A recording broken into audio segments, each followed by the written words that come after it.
రాజ్యాంగం మీద వ్యాఖ్యానాలు చేస్తున్నవారు పుస్తకాలు ప్రచురిస్తున్నవారు రాజ్యాంగ రచనా కాలంలో ఏం జరిగింది,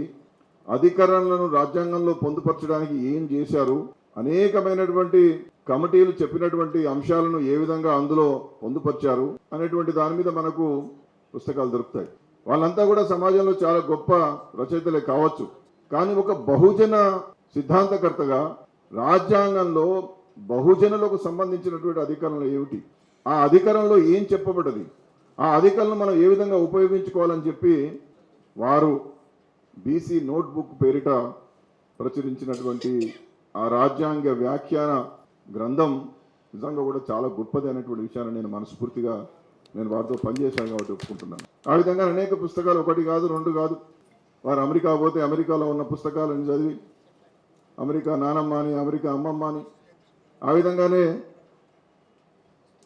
పుస్తకాలు రాయడం, ప్రచురించడం.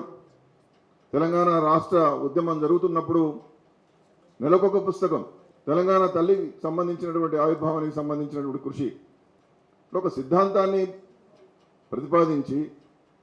ఆ సిద్ధాంతానికి సంబంధించినటువంటి మూల ధాతువులకు సంబంధించిన పుస్తకాలను ఆవిష్కరిస్తూ